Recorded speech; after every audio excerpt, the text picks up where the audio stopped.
اعوذ باللہ من الشیطان الرجیم بسم اللہ الرحمن الرحیم رب اشرح لی صدری ویسر لی امری واحلل عقدۃ من لسانی یفقہوا قولی۔ اچھا، اب ہم پڑھیں گے اقلاب۔ اقلاب یعنی بدلنا، پلٹنا۔ نون ساکن یا تنوین کے بعد با آ جائے تو میم میں تبدیل ہو جاتا ہے۔ نون ساکن تنوین کے فوراً بعد با آ جائے تو نون کی آواز کو میم میں بدل دیتے ہیں۔ نون کے اوپر چھوٹا میم لکھا ہوتا ہے، ہونٹ دباؤ کے بغیر ملاتے ہیں اور دو حرکت ٹو کاؤنٹ کا غنہ ہوتا ہے۔ جیسے یہ نا مم، یہ نون ساکن ہے اور یہ میم ہے۔ مم بعد لنسفعا بالناصیۃ ینبتو، یہ چھوٹا سا میم بنا ہوا ہے، اس کو کہتے ہیں۔ اردو میں بھی یہ قاعدہ موجود ہے۔ با اور میم ہونٹوں سے ادا ہوتے ہیں، نون اور میم جیسے سنبل، تو ہم اس آج ہم اردو میں پڑھتے ہیں سنبل۔ عنبرین، امبرین، امبرین، صحیح ہے۔ یہ ایک الفاظ یا دو الفاظ میں ہوتا ہے۔ اچھا، ادغام یعنی ملانا۔ نون ساکن تنوین کے فوراً بعد یا را، میم، لام، واو، نون میں سے کوئی حرف آ جائے تو نون کو اس حرف میں ملا دیتے ہیں۔ یہ ہمیشہ دو الفاظ میں ہوتا ہے۔ پہلے لفظ کا آخری حرف ساکن ہوتا ہے اور دوسرے الفاظ کا پہلا حرف متحرک ہوتا ہے۔ 6 لیٹرز ہیں یہ والے، یعنی اس کو ملا کے ہم ملائیں گے تو یہ بنتا ہے یرملون، اس کو کہتے ہیں۔ جیسے یہ لکھا ہوا ہے ہم الشمس ہوتا ہے، الشمس تو نہیں پڑھتے ہیں، لام کو لام ہو جائے گا، ٹھیک ہے، لام کو نہیں پڑھیں گے تو ہم پڑھتے ہیں الشمس، یعنی لام تعریف کا ادغام ہوتا ہے۔ لام جو ہے وہ چھپ جاتا ہے، یعنی کسی چیز میں مل جاتا ہے۔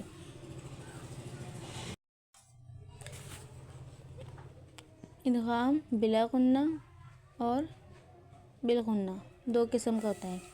ایک لام اور را، اور اس کے بعد یہ ناقص، نامکمل، تام، مکمل، یا واو، نون، میم۔ ادغام بلا غنہ، نون ساکن کے بعد یا را یا نون ساکن کے بعد لام یا را آ جائے، نون ساکن تنوین کے فوراً بعد لام یا را آ جائے تو نون کو اس حرف میں مکمل ملا دیتے ہیں اور وہ پڑھا نہیں جاتا۔ لام یا را کو 2 مرتبہ پڑھتے ہیں۔ جیسے یہ ہے نا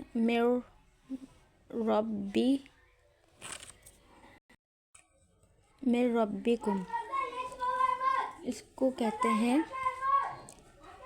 ادغام تام بلا غنہ، مکمل ادغام بغیر غنہ کے۔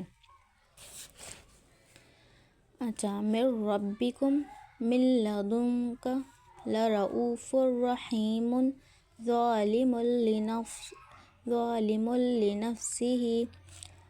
ادغام بلا غنہ یعنی غنہ ہوتا ہے اس کے اندر، اس میں غنہ نہیں ہوتا، نون گر جاتا ہے اور میم کو را سے ملاتے ہیں، میم را سے من ربکم، اس میں غنہ ہوتا ہے۔ اس میں نون ساکن تنوین کے فوراً بعد یا واو، نون، میم میں سے کوئی حرف آ جائے تو نون کو غنہ کرتے ہوئے ان حروف میں ملا دیتے ہیں۔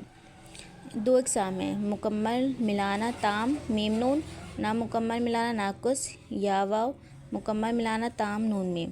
نون ساکن تنوین کے فوراً بعد نون یا میم آ جائے تو نون کو ان میں مکمل ملاتے ہیں، ملاتے وقت نون کے مخرج پر جاتے ہیں اور 2 حرکات 2 کاؤنٹس کا غنہ ہوتا ہے۔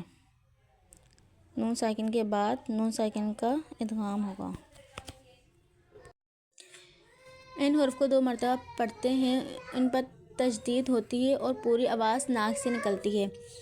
حبل من مسد من نوح یومئذ ناظرۃ من ماء، نامکمل ملانا ناقص، یا واو، نون میں غنہ موجود ہوتا ہے، ٹھیک ہے نا۔ اب یہ لکھا ہوا ہے نامکمل ملانا ناقص یا واو. نون ساکن تنوین کے فوراً بعد یا واو آ جائے تو نون کو ان میں نامکمل ملاتے ہیں. ملاتے وقت یا واو کے مخرج پر جاتے ہیں لیکن تھوڑی آواز منہ سے اور تھوڑی آواز ناک سے نکلتی ہے. 2 حرکات 2 کاؤنٹ کا غنہ ہوتا ہے. کیونکہ نون مکمل نہیں ملتا اس لیے یا واو کو بھی پڑھتے ہیں. وجوہ یومئذ ومن یعمل مالا وعددہ من ولی ادغام ناقص بلا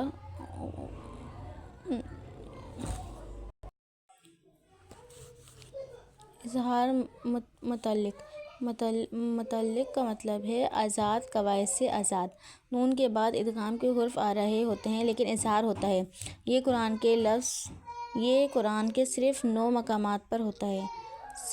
صنوان، قنوان، بنیانن، بنیانہم، الدنیا، یاسین، والقرآن، من راق،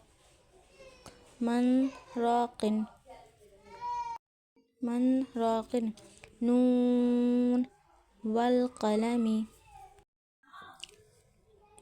اخفا یعنی چھپانا. یہ لکھا ہوا ہے حمزہ ہا عین ہا غین خا یا را میم لام واو نون الف اور یہ لکھا ہوا با. اس کے علاوہ جتنے بھی لیٹرز ہوتے ہیں وہ اخفا لیٹرز کہلاتے ہیں. اخفا یعنی چھپانا. نون ساکن تنوین کے فوراً بعد 29 حروف میں سے حرف حلقی، حرف یرملون، حرف با اور الف کے علاوہ باقی 15 حروف میں سے کوئی آ جائے تو نون کی آواز کو چھپاتے ہیں. اخفا کے حروف تا، ثا، جیم، دال، ذال، ذا، سین، شین، صاد، ضاد، طا، ظا، فا، قاف، کاف.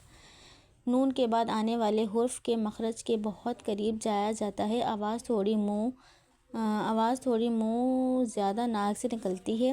2 حرکات 2 کاؤنٹ کا غنہ ہوتا ہے. یہ ایک لفظ یا 2 لفظ میں ہوتا ہے. وَمِن شَرِّ حاسد انت نون چھپائیں گے. ماء ثجاجا من قبل منقعر. اردو اور انگریزی میں بھی یہ چیز موجود ہے جیسے وہاں، کنواں، جنگل، مینگو، کنگ، سنگ. یہ میم ساکن کے قواعد انشاءاللہ بعد میں پڑھیں گے.